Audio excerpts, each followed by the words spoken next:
over that area. Okay. Because my grandmother's great grandmother is a Huber over there. Okay. We are now streaming live on Facebook. Okay. Okay, hello everybody. Today with Homegrown Stories, where we're where we're highlighting amazing North Dakotans, and so everybody knows why we love North Dakota so much and why we're so committed. Today our story is with Lisa Finley DeVille. And Lisa, welcome to Homegrown Stories. And we are practically neighbors. We live probably about 30 miles apart. Mm-hmm. And so, Lisa, tell us about yourself, your history, and where you're coming from, your culture. Mm-hmm. Okay. My name is Lisa Finley DeVille, like Dr. Shelley said. I was born here in North Dakota. I was raised on Fort Berthold my whole life here in Mandaree, North Dakota. I married Walter DeVille Sr. We have 5 children. We have 5 grandchildren. Wow. We are all enrolled citizens of the Mandan, Hidatsa, and Rikra Nation. Okay. Went to school in Mandaree, graduated from Mandaree. All my children have attended Mandaree, so where our roots are here. So, okay. My grandmother is Julia Charging White Eagle, okay. And my mother's Marcia White Eagle. But that, geez, I really get nervous when I do these. Don't be nervous. It's amazing. So let me back up a little bit, because a lot of people don't, although I'm very familiar with the 3 tribes. Okay. Tell us about, so you not only have deep roots, you have deeper roots here than any of us. Yes. North Dakotans. Well, I mean, you're North Dakotan, but you know what I mean. Mm-hmm. And so tell us about the 3 tribes. Have they always been 3 tribes, or did they become 3 tribes when the settlers came? Okay. You know what I mean? The Mandan people came from the Heart River, originated from the Heart River, and the Hidatsa people came from the Spirit Lake area. Okay. And the Rikras, we adopted the Rikras back.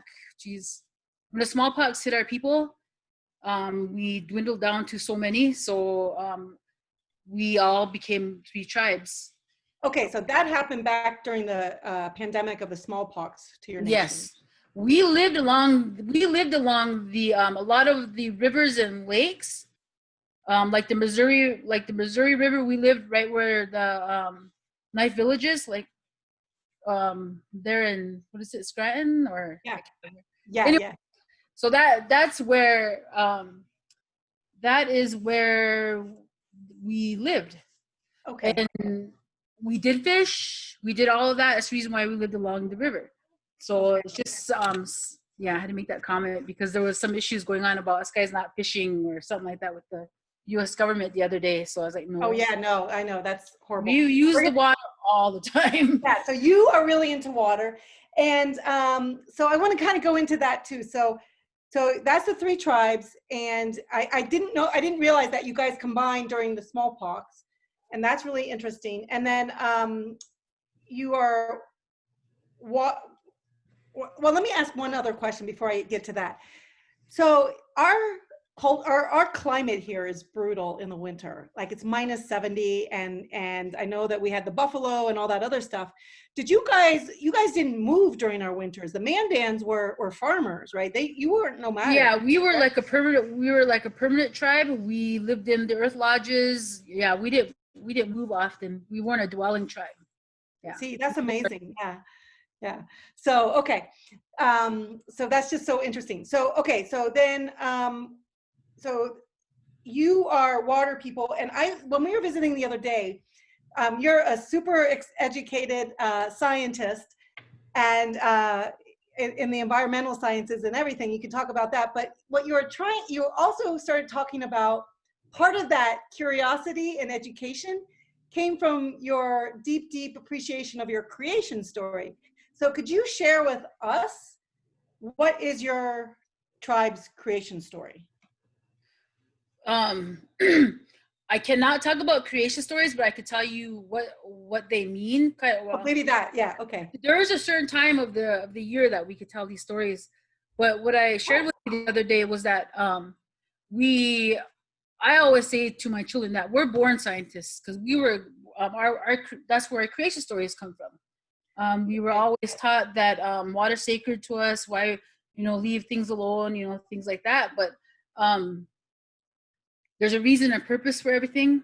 Like my grandmother said when we were picking dewberries and plums, a while back, we had discussed education. And she was always telling me, it's important to get education today because long ago our ancestors didn't know how to sign their names or didn't know what they were reading.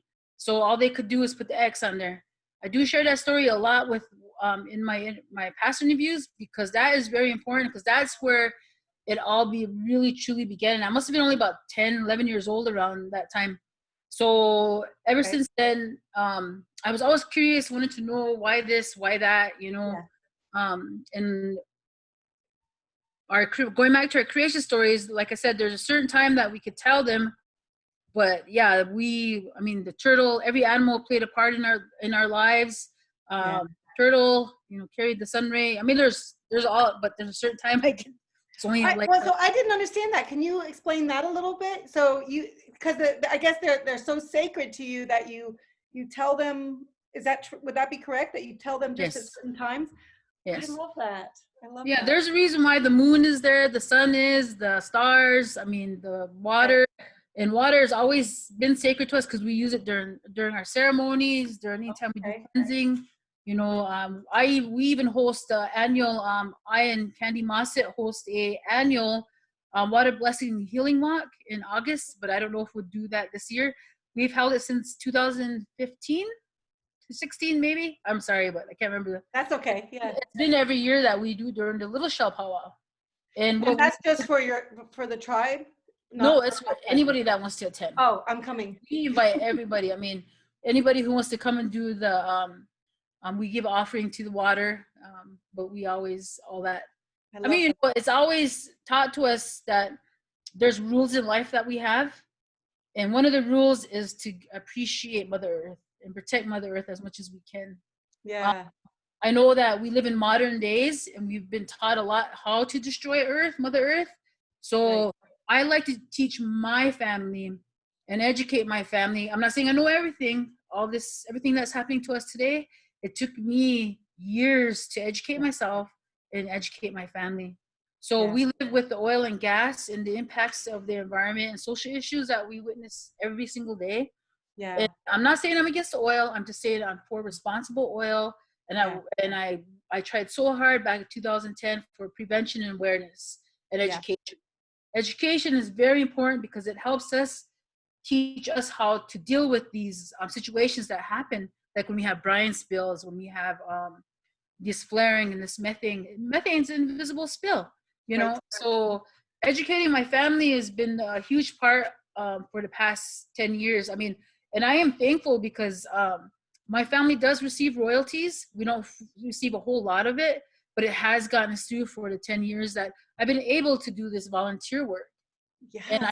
And the more I know and the more I understand, I also offer those tools and help mold my family into what they do today. My children are educated or are in the process of getting their education. Our oldest son I graduated with him. Tell us about that. That's amazing. Yeah, that's just, you're so amazing in so many ways. So tell us about your education and then what you're doing with your son. So what happened was back in 2010, I'm going to go back a little bit. Okay. Because this is where really all my passion really began. I was always worried about families and children and I went to housing and helped create home ownership programs and renovation for 13 years before my advocacy work. Right. And so I was concerned about yellow snow that was around my friend's house. So I said, does this come from somewhere? Why is it there? I had all these questions. And so I started going and asking questions to my tribal, the departments here, and they really didn't know. So if they don't know, who knows? And this was all new to us, and extraction was going like full force. Yeah. And so I went to the college here and I asked Dr. Hartman, he said, if you want to do advocacy work, maybe you should come back to school. I had already received my 2 master's degrees in business administration and business management already, Right. but I took nursing before that, and I was already in the process. I was already in the process to take all the sciences and all those science courses. So when I went back in, my son was already in his, I think, 2nd year already too. So we graduated like 2014 together. I love it. My oldest son. Yeah. I mean, it's in the process. I mean, you learn how to write. I mean, I love writing. That's probably one of the biggest things that I could do that. And I mean, besides doing interviews, it's tough for me to do interviews, but writing is one of the biggest things that I like doing, because I want to, like I said, education is very important, awareness and letting people know what we deal with here.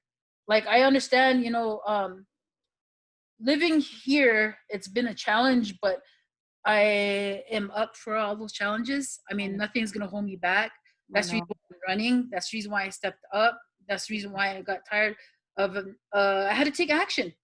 I know that a lot of the, I do a lot of the public comments and attend the verbal comments. We have, legislation, all that in North Dakota, and even with the federal government.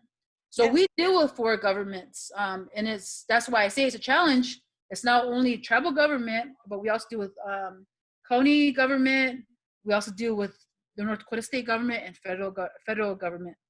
Yeah. So that's why I'm saying that we need to be at the table when Indigenous people need to be at the table, and when it comes down to making decisions for us. But not only that, also for all of the non-natives who live. I grew up here, and I've seen all the farmers and ranchers. They provide our food. They do all those things for us. Yeah. And it's always, I always thought of, I wonder how this person thinks, or this person. And I do want to go visit, but sometimes it's like, what do I say to them?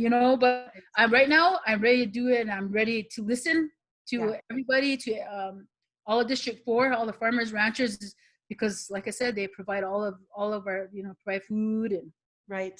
Yeah. And we share land. And I love that you are so into education, and you wanted to educate people more, especially within your own tribe and then within North Dakotans, and how a policy affects.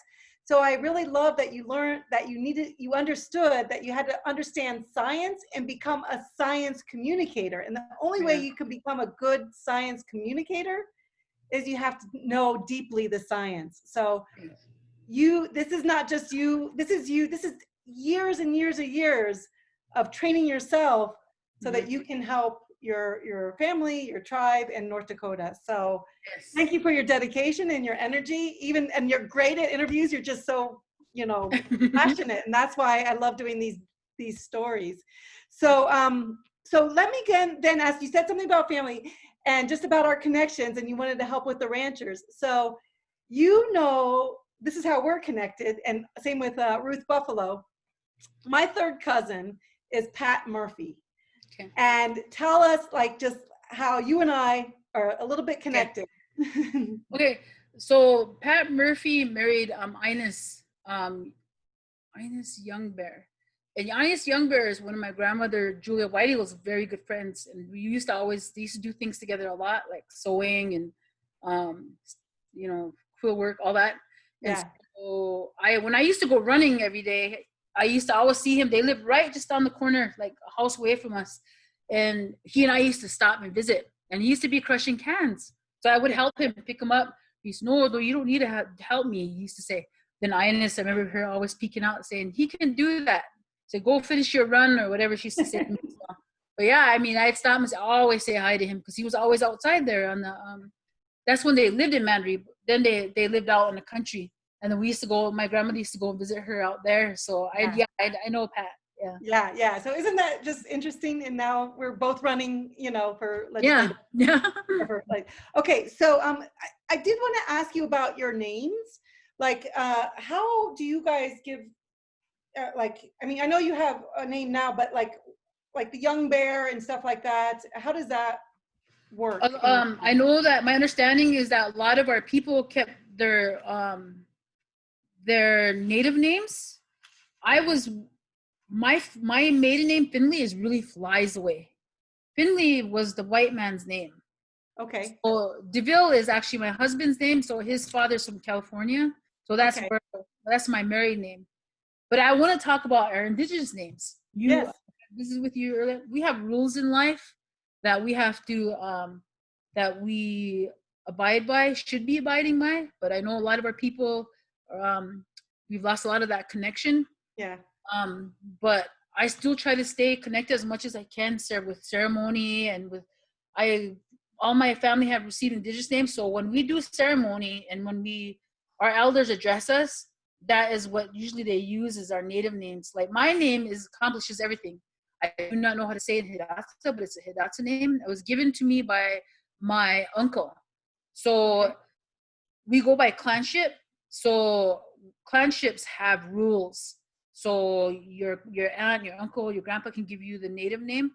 But like I said, those are important parts of our life because every time there's an honoring for you, that's the name that they use. And when you pass on, that's the name they use. We understand is that they use it in the afterlife. So yeah, I mean, it's exciting to learn more. I've always been really active in our culture and our traditions because I always try to make sure my children are connected. Super important. My son, our oldest son, Michael, he is very connected. He understands a lot of the things that go on. He's told me things that actually happened, that we already knew that was, I always had questions. Why this? Why aren't they doing enough to protect the water? The water that they're all that NEPA, everything was always concerning to me. So he's the one that actually told me about 6 months before they did the protests in Standing Rock. He said, who's going to protect the water is the children. He said, it's going to be over there. He pointed. I mean, he can't give me direct answers, but he had to give me like ideas because he can't tell those stories. So I understand. I said, so here 6 months later, it was Standing Rock youth that were protesting. And I support it because it's protecting our water and sacred to us. I'm not, like I said, I'm not saying I'm against oil. It's just that there's a right way and a proper way to do this. Right. And one thing is getting people out there to actually do the inspections and it's constant monitoring. Yes. Data research also tells the facts of what's happening to us here. Right. Air quality, water quality. I mean, it all plays a role. And if we don't do our part, in protecting Mother Earth, who provides everything for us, then we are truly stewards of the land, indigenous people, because that's where, like I said, our courage stories do come from. I love that. And I love that you brought up the Standing Rock, because that's about, what is it, about a 4-hour drive from our area to there? Is that right? That is about 4 or 5, just for people outside. About 3 hours, I think. Yeah. So, but they're Sioux, right? Yes. So can you tell me how the different tribes, like the 3 tribes and the 2 tribes, interact with each other, and like historically, and also I know we don't have that much time, but I don't understand how those tribes work together, although that you're all protectors of Mother Earth. So our Rikra woman married the Sioux, a Sioux chief. So that is how we're connected to Standing Rock, the Sioux tribe over there. But like you said, we all fight for the same things, protecting our endangered species, protecting water, protecting the soil, healthy soil, healthy air. That is why we created North Dakota Native Vote. So to address all tribal, I'm no longer, I was president of it, but I am no longer because I'm running now. So, so that is one of the reasons why we wanted all indigenous people to be heard, but also understanding who we are as indigenous people, why the water is sacred to us, because our beliefs are no one else has our beliefs in our culture and our tradition. That is why we created that North Dakota Native Vote, so we could our tribes could be heard. I love that you did that. So thank you for doing that. Again, this is just years and years and years of Yes. of organized work Mhm. for not just yourself. I know it's been hard, but like for generations to come, because Yes. we are, you know, and It's we a have lot to of do that. grassroots efforts. I don't mind it. Like a lot of the footwork, it was footwork. Oh I yeah, don't mind because I wanted to know. You know, I was right. curious. Like I said, I wanted to know. I want to know how other people felt. I'm a listener, and I'll take it. We'll create it, and then create the action. Yeah. So yeah, Yeah. I'm very So passionate. you were born a scientist. You were born curious. Your deeply sacred belief system, but like it's a part of who you are. So you became a good science communicator, and now you're up to become a lawmaker, and that's Yes. amazing. So thank you for doing all that for the decades you have, and all your foremothers and that have well, Hmm. foremothers and forefathers that have helped you become that.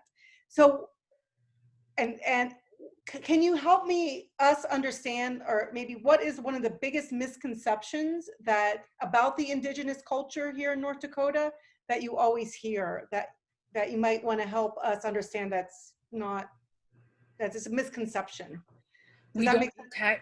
we don't pay taxes. That's one of the biggest ones. I know that a lot of that is, but we pay oil and gas tax. And although the oil has gone down or whatever, but we pay millions of dollars in oil and gas tax. And if Okay. we leave this reservation, Fort Berthold, we pay taxes when we go to Walmart. I mean, we, no matter where, if we go off, you know, Fort Berthold, we do pay taxes. That's one I of the biggest, and they think that we're all all alcoholics, and we're yeah, not. You know, no, that is one of the challenging. When I was growing up, I remember going and working for what is called Alateen, and I remember going and hearing all that all the time in yeah, some of the white communities here, and it's yeah, tough, you know, being stereotyped, yeah, but that's not true. yep. We are passionate about protecting the earth and making sure that our future generations are protected, because they are the ones who are left with the aftermath. You're absolutely right. And thank you for doing that. Okay, this is my favorite question at the end that I do for every Yeah. homegrown story is, what is your favorite thing about North Dakota? Hmm. Yeah, I know that you asked me that, but I don't know. This is where this is our homeland. This is Yeah, where my ancestry goes way back. My grandmother is original Mandan. yeah, Her father is a Mandan. So it's my home. I mean, this is the only place where I can learn about who I am, stay connected to who I am, right. um, you know, and that's pretty much it. This is where my homeland is. Yeah. Thank you, Lisa. And I think that is something that I that's so beautiful, and it's just so genuine and clear, and it's oh, well, thank you for running, thank you for becoming a science educator, thank you for believing in the generations to come, and thank your forefathers and foremothers for creating you. So Thank you. thank Thank you you. for the Good luck. opportunity. Yes, thank you. All right. See you.